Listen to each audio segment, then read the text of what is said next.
I am holy. Did you hear those words? I am holy. Everybody, just say that to yourself. I am holy. And that's who we are. That's who we are. We are holy, divine beings. Whole. Not a piece of us missing. It's all good. All right here. All who we are. When Diane asked me to take part in this wonderful, this has been a fun weekend. Yeah. So she just kind of randomly assigned a topic and a name to it, and she's calling it the Tree of Life and Other Things. And I love that. I love it. Because to me, the symbol of the Tree of Life helps me to really feel firm and strong in who I am. Think of a tree. Think of that tree with the roots just going down into Mother Earth, down, sinking deep into Gaia, and our Earth Mother at the center of the earth, just pulling us, helping us to be strong and stable in our roots. And then the branches and the leaves just reaching up to the divine. And that's who we are. That's who we are. That's our DNA. You know, most of you know that I work as a midwife, and I've been doing this for a number of years, lots of babies. But you know, one of the beautiful things that I love every single time, every single birth. I don't know how much you guys know about placentas, but you know, midwives get really excited about stuff like that. We like placentas and stuff. And we always check over the placenta carefully after the birth, just to make sure that all the pieces are there and nothing is going to make mom hemorrhage or anything like that, you know. So we get all excited just to get in there and look at it all and stuff. But you know, placentas, the baby side of the placenta, so just think about this. So one side is attached to the mother's uterus, okay? So when that comes out, it looks like kind of raw red meat, you know? But the beautiful side, the other side, that the baby is just that water bag that the baby is in, is on this beautiful, shiny side where the baby is. And where the umbilical cord attaches to the placenta and then to the baby, on the placenta it looks just exactly like a tree of life. The stem of the umbilical cord is the trunk of the tree. All the veins and stuff that are feeding this baby are the branches of the tree. So just think about that for a minute, what a divine design that is.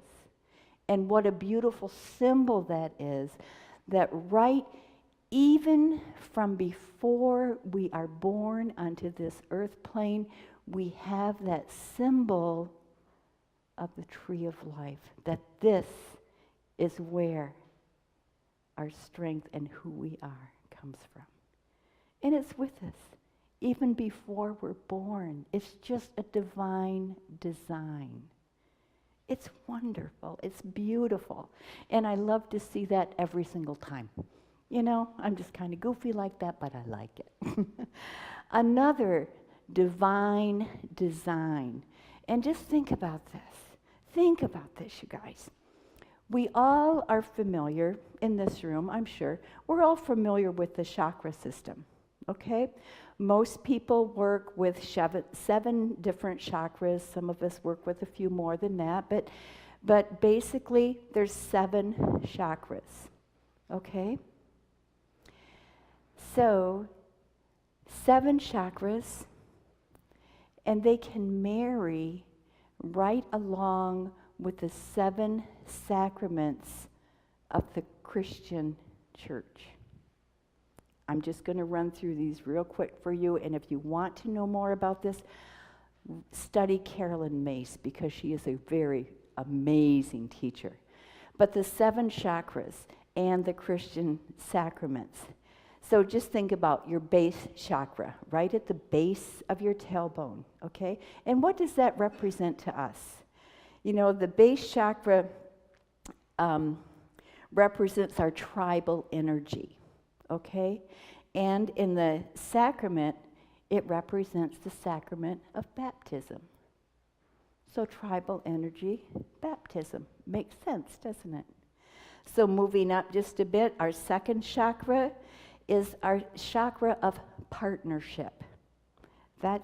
We just move up a little bit, our sacrament, or our chakra of partnership, and it's the sacrament of communication.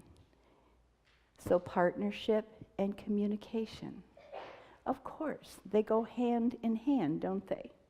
And this is our divine design, you guys. Our chakra system is a divine design. Moving up again to our third chakra is our personal power, right in that solar plexus. That's our personal power chakra. And it covers the sacrament of confirmation. I confirm you. This is our personal power. Beautiful, isn't it? How beautifully they fit together. Moving up to our fourth chakra, our heart chakra. Our heart chakra is our emotional power center. That's where the love is. That's where we hold that love in our bodies. And it's the sacrament of marriage. In the Christian tradition, the sacrament of marriage is a very holy tradition. So of course, that emotional power and marriage are linked to the same one. Moving up again to this fifth chakra, which we know as our center of willpower. This is our center of willpower, and it's the sacrament of confession. So we find our voice, we find our willpower, and that is the Christian sacrament of confession. So speak your truth. Speak who you are.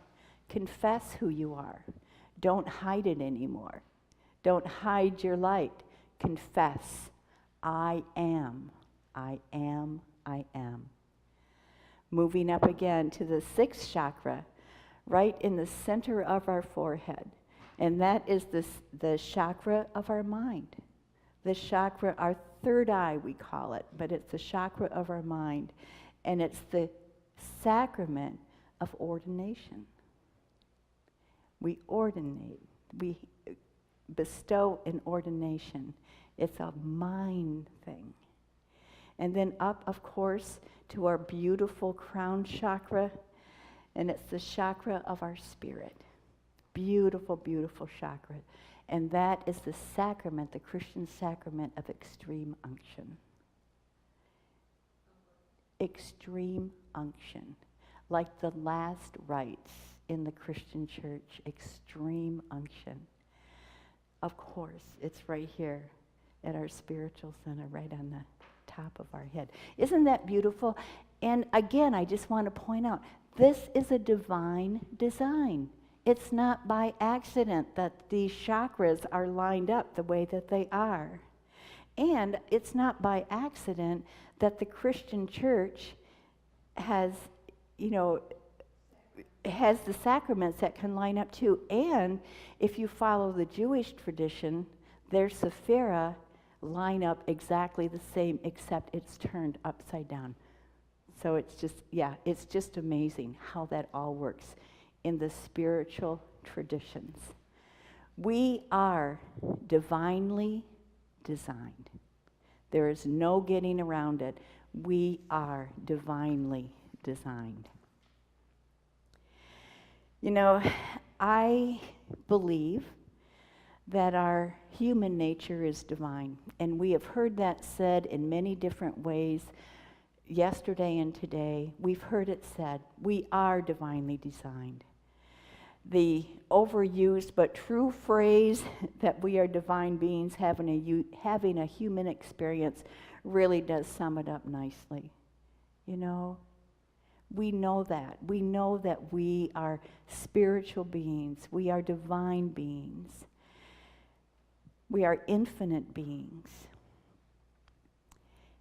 So,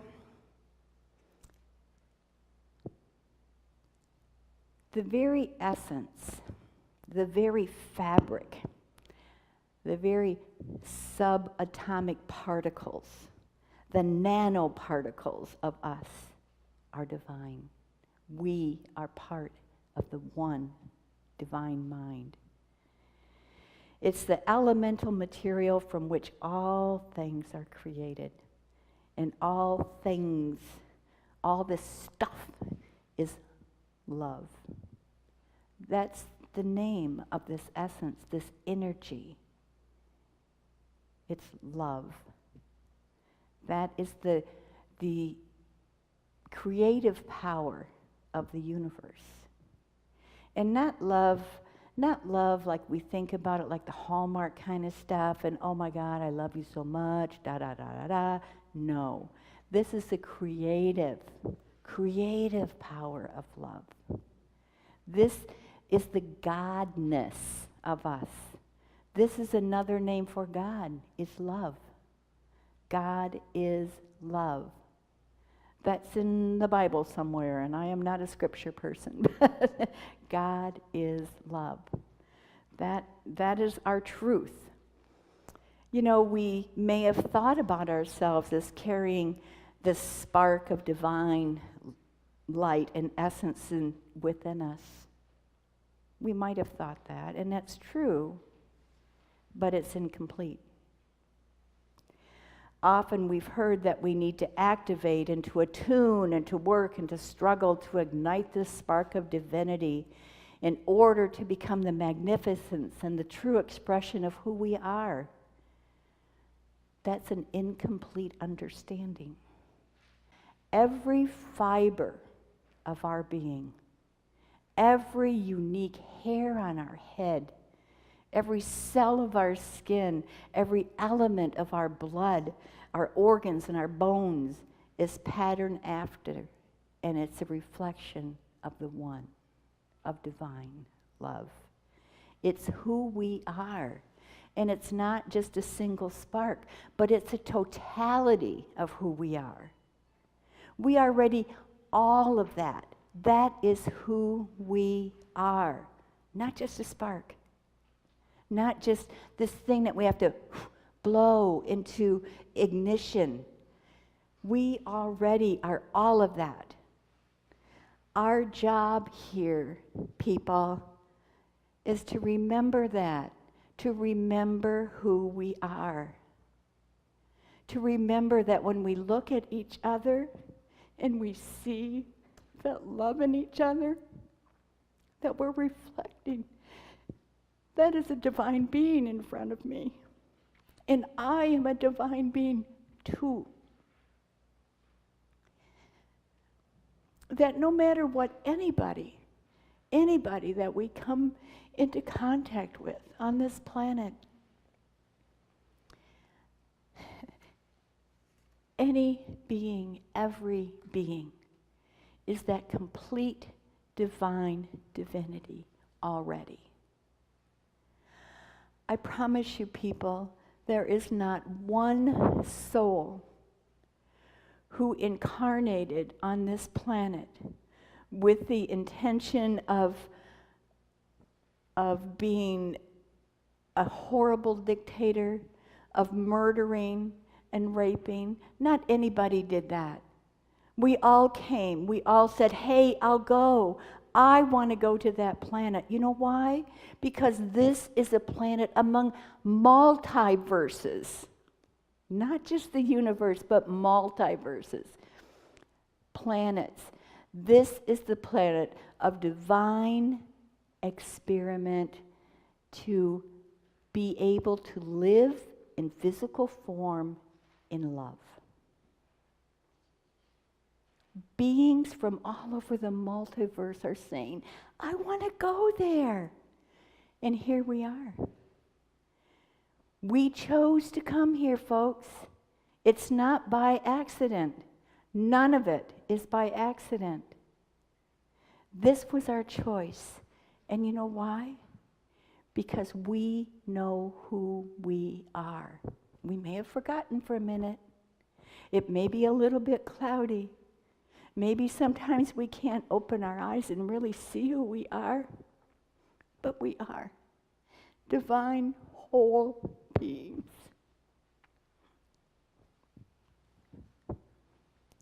The music that I played, that I asked Autumn to play at the beginning of this, repeated the words again and again, I am holy.